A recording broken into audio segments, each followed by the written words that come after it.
کسی چیز نے زور سے اس کے بازو پر کانا تھا جس کے باعث اس کی آنکھیں کھلی تھیں۔ وہ بڑبڑا کے اٹھ بیٹھا۔ چاروں طرف گھپ انہیرا تھا۔ مجھے کچھ دکھائی کیوں نہیں دے رہا؟ اس نے اپنے آپ سے سوال کیا۔ کہیں میں اندھا تو نہیں ہو گیا؟ نہیں، ایسا نہیں ہو سکتا۔ ابھی تو میری شادی بھی نہیں ہوئی۔ نہیں میرے اللہ، یہ نہیں ہو سکتا۔ وہ پھوٹ پھوٹ کر رو دیا۔ اون، کیا یہ تم ہو؟ اس کے بالکل بی پاس سے کسی کی آواز ابری۔ سکینڈ کے بازارویں حصے میں اس نے آواز پہچانی۔ یہ آواز اون کے جگری یار بربان کی تھی۔ بربان، کیا تمہیں معلوم ہے کہ میں اندھا ہو گیا ہوں کیا؟ تم بھی اندھے ہو گئے ہو؟ اسے محسوس ہوا کہ بربان کو جھٹکا لگا ہے۔ ہاں، میں بھی۔ ایک منٹ، یہ بھی سے تمہاری مراد کیا ہے؟ اون نے حیرت سے پوچھا۔ اون، میرے بھائی، میں بھی اندھا ہو گیا ہوں۔ نہیں، یہ نہیں ہو سکتا۔ ہم دونوں ایک ساتھ کیسے اندھے ہو گئے؟ میرے اللہ، یہ کیا ہو گیا؟ وہ چیخ چیخ کے رو رہا تھا۔ اس کے ساتھ برہان بھی اپنے نابینا ہو جانے کا سوگ منانے لگا۔ ابے گدھوں، چپ بجاؤ، کوئی بھی اندھا نہیں ہوا ہے۔ باقر، کیا تم بھی یہاں ہو؟ برہان نے فوراً باقر کی آواز پہچانی تھی۔ صرف باقر ہی نہیں، میں بھی یہیں پر ہوں۔ یہ چوتھی آواز نائب کی تھی۔ کیا تم دونوں جانتے ہو کہ میں اور بربان اندھے ہو گئے ہیں؟ اون نے کہتے ساتھ ہی ایک بار پھر سے رونا شروع کر دیا۔ میں نے کہا نہ، کوئی بھی اندھا نہیں ہوا ہے، اسی لیے ہمیں 100 میں ہی ہوا ہے، اسی لیے ہمیں 100 ملین برہان، وہ دونوں ہوا ہے، اسی لیے ہمیں بربان کی ہو گیا، کچھ دکھائی نہیں دے رہا کیونکہ کمرے میں اندھیرا ہو رہا ہے۔ باقر نے ان دونوں کو سمجھایا۔ ہمیں مطلب تم دونوں کو بھی نہیں دکھ روبا؟ اون نے پوچھا۔ ہاں، ہمیں بھی کچھ نظر نہیں آ رہا۔ بربان، دیکھ میرا دوست کتنا بھولا ہے، یہ سمجھ رہا ہے کہ کمرے میں اندھیرا ہے، اسے سمجھاؤ کہ ہم چاروں ہی اندھے ہو گئے ہیں۔ ایک بار پھر سے وہ دونوں رونے لگے۔ چپ کر جاؤ، باقر زور سے چیخا تو انہیں خاموش ہونا پڑا۔ پھر اس نے جیب سے لائٹر نکالا اور اسے آن کر کے چہرے کے سامنے کیا۔ یہ دیکھو، میری شکل دکھ رہی ہے؟ باقر نے پوچھا۔ تو اون نے پہلے غور سے اس کا منہ دیکھا اور پھر جھٹ سے اس کے گال چوم لے۔ یہ کیا کر رہا ہے؟ پیچھے ہٹ۔ وہ گڑ بگا کر دور ہوا اور لائٹر اس کے ہاتھ سے گر پڑا۔ بربان، دیکھ ہماری آنکھیں واپس آ گئے با۔ آج سے پہلے اس کی شکل کبھی اتنی اچھی نہیں لگی جتنی ابھی لگی ہے، برہان نے آنسو پونچھتے ہوئے کہا، جبکہ باقر کا دل کیا کہ وہ اپنا سر پیٹ لے۔ ویسے ہم یہاں آئے کیسے؟ نائب نے پوچھا۔ تو سب سوچنے لگے۔ موجودہ وقت سے 12 گھنٹے قبل شام کے 4 بجے رہے تھے جب وہ لوگ آفس سے اکٹھے باہر نکلے تھے اور پارکنگ میں کھڑی گاڑی کی طرف بڑھے تھے۔ آج رات کا ڈنر اون کی طرف تھا، اس لیے وہ سب اس کے ساتھ ہی آئے تھے۔ تب ہی باقر کی نظر ڈرائیور پہ پڑی جس نے منہ پر ڈھاٹا باندھا ہوا تھا۔ اس نے منہ کیوں ڈھنکا ہوا ہے؟ باقر نے نائب کے کان میں سرگوشی کیا۔ ہو سکتا ہے کہ وہ پردہ کرتا ہو۔ نائب نے اپنی عقل کے مطابق بات کہی۔ اون سامنے بیٹھ گیا اور باقی تینوں پیچھے۔ ابھی گاڑی سٹارٹ ہوئی تھی کہ اس کے اندر دھواں سا بھرنے لگا۔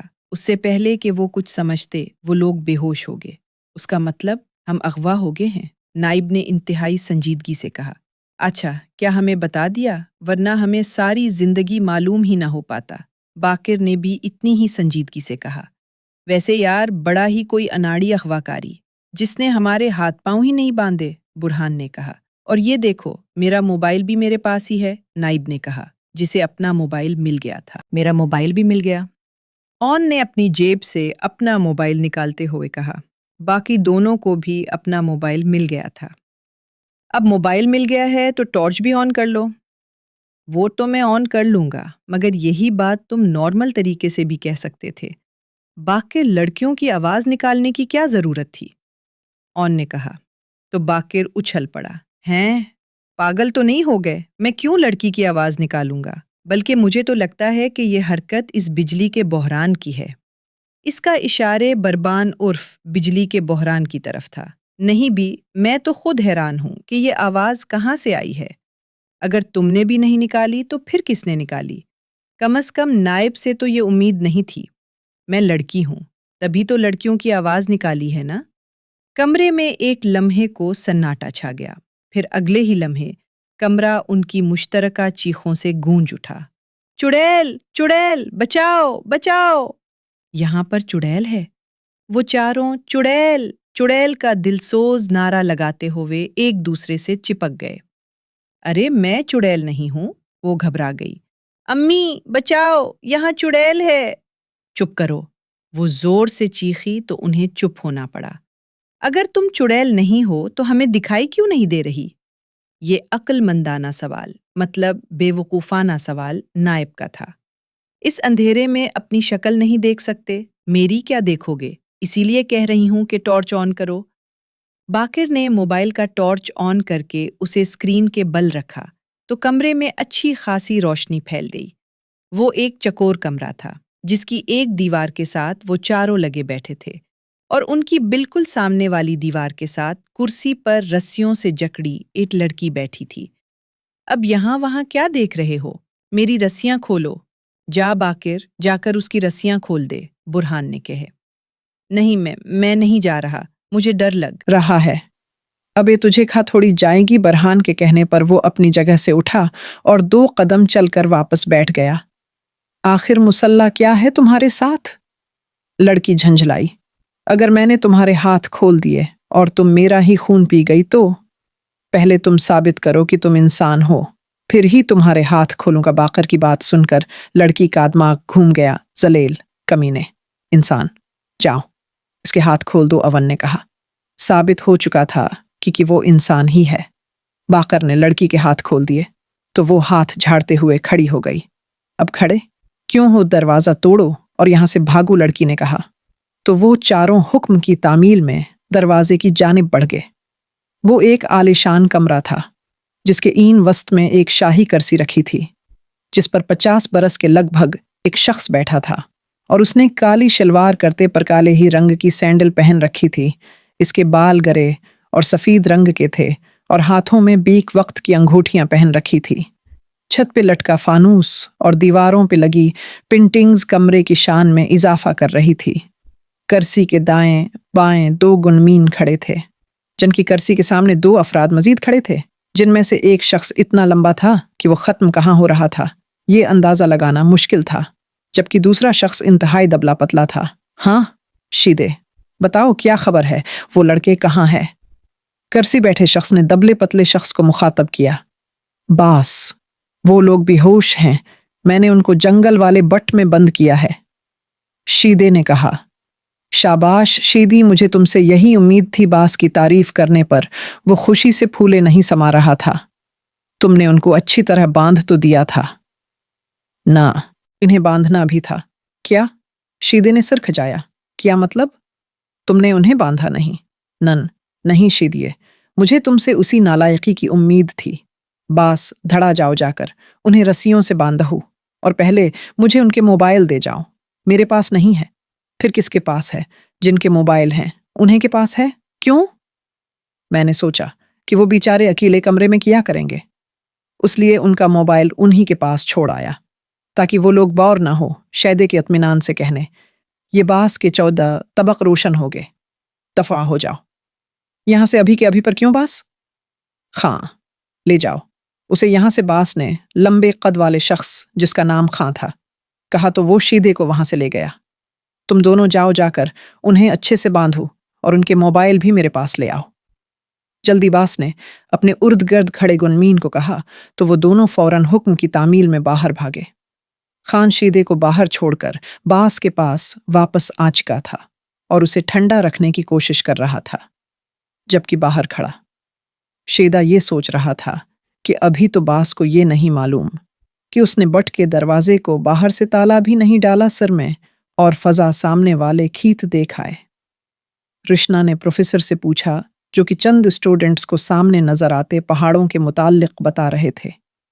ٹھیک ہے، پر جلدی واپس آنا کیونکہ اگلے 1 گھنٹے تک ہم یہاں سے نکل جائیں گے۔ سر نے اپنی رسٹ واچ دیکھتے ہوئے اسے اجازت کے ساتھ ہی ہدایت بھی دے دی تھی۔ اوکے سر، رشنا نے فضا کا ہاتھ پکڑا اور کھیتوں کی جانب چل پڑی۔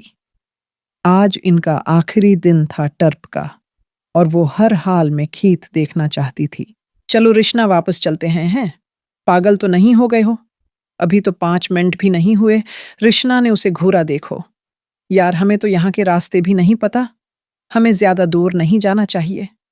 رشنا نے کوئی جواب نہیں دیا، بس آگے ہی آگے چلتی رہی۔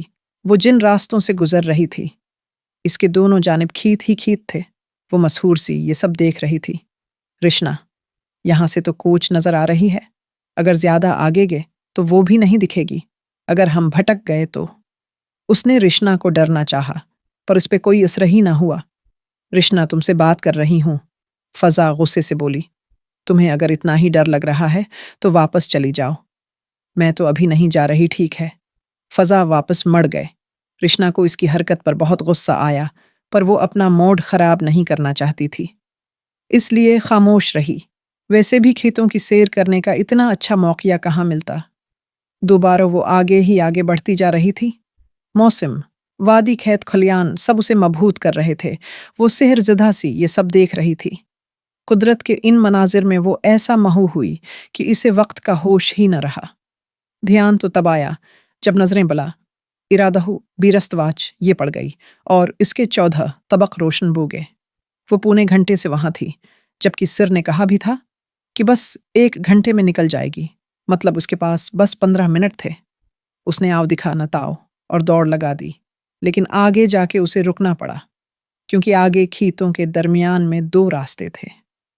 ایک دائیں جانب مڑتا تھا اور دوسرا بائیں جانب میں کون سے راستے سے آئی تھی۔ 5 منٹ تو اس نے یہی سوچنے میں گزار دیے، پر کام سیدھی طرف سے شروع کرنا چاہیے۔ اتنا کہتے ہی اس نے دائیں راستے کی طرف دوڑ لگا دی۔ تھوڑی دور جا کے اسے احساس ہوا کہ قسمت سے وہ سیدھے راستے پر آ گئی ہے۔ اب اس کے پاس بس 4 منٹ ہے۔ اس نے پوری قوت سے دوڑنا شروع کر دیا۔ اب اسے کوچ نظر آ رہی تھی، مگر بدقسمتی کی بات یہ تھی کہ وہ اسٹارٹ ہو چکی تھی۔ اوہ نو، رکھ جاؤ۔ اس نے پیچھے سے آواز دی پر بس چل پڑی تھی۔ وہ بھاگتے بھاگتے اسی جگہ آ گئی جہاں پر ابھی بس کھڑی تھی اور آس پاس کیمپ لگے تھے، پر اب وہاں کچھ نہ تھا، نہ بس نہ کیمپ، بس اتنی آگے جا چکی تھے کہ اب اس کا دھواں بھی نہیں دکھ رہا تھا۔ اب کیا ہوگا؟ میرا موبائل تو میرے بیگ میں تھا اور وہ تو بس میں ہی رہ گیا، رشنا نے پریشانی سے سوچا۔ اس کا دل ڈوب رہا تھا۔